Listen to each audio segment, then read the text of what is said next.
Puluhan atlet dan tim ofisial Pekan Olahraga Nasional ke-21 Aceh Sumut dijamu sajian kuah belangong di Pangkalan TNI Angkatan Udara atau Lanut Sultan Iskandar Muda Belambintang Aceh Besar. Selain bentuk rasa syukur atas kesuksesan pelaksanaan PON ke-21, jamuan ini merupakan bagian dari upaya melestarikan dan memperkenalkan tradisi Aceh kepada tamu Pekan Olahraga Nasional di Aceh.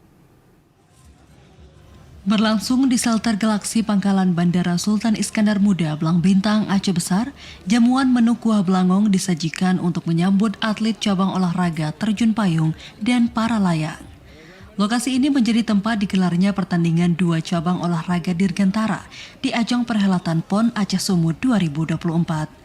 Selain atlet, acara ini juga dihadiri langsung tim ofisial maupun Forkopimda Aceh Besar.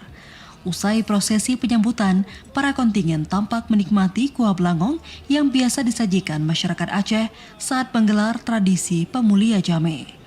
Selain bentuk keterbukaan masyarakat Aceh khususnya Kabupaten Aceh Besar, kegiatan ini merupakan upaya pemerintah setempat dalam mempertahankan tradisi yang telah berlangsung turun-temurun di tengah masyarakat Aceh. Prosesi ini tidak hanya memberi kenyamanan tapi juga untuk saling menghargai dan menjaga kearifan lokal yang berlaku di masyarakat Aceh. Jadi bagian dari adat kita Pemulia Jame, memuliakan tamu-tamu yang datang dengan penyambutan secara adat dan budaya Aceh Besar. Tentu mereka nanti ketika meninggalkan provinsi Aceh, khususnya Aceh Besar, akan mengingat bahwa bagaimana sosial masyarakat kita di sini. Selain terjun payung di landasan udara Sultan Iskandar Muda, Aceh Besar juga menjadi tempat digelarnya cabang para layang yang berlangsung di Taman Rusa, Kecamatan Kuta Makmur. Cabang terjun payung diikuti 87 atlet dari 11 provinsi dan akan dipertandingkan dari tanggal 8 hingga 19 September.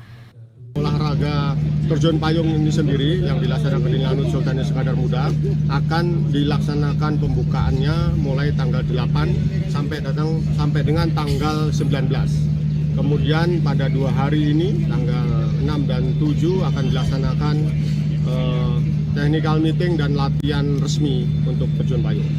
Cabang terjun payung ini diikuti oleh 11 provinsi dengan jumlah 87 atlet. Selain terjun payung, PON Aceh Sumut juga mempertandingkan cabang aeromodeling yang bertempat di landasan udara Maimun Saleh, Kota Sabang. Sementara terbang layang dan para motor digelar di Bandara Maliko Soleh Aceh Utara dan Gantole di Bandara Rembele Kabupaten Benar Meriah. Dari Aceh Besar, Arman Konadi, TVRI Aceh melaporkan.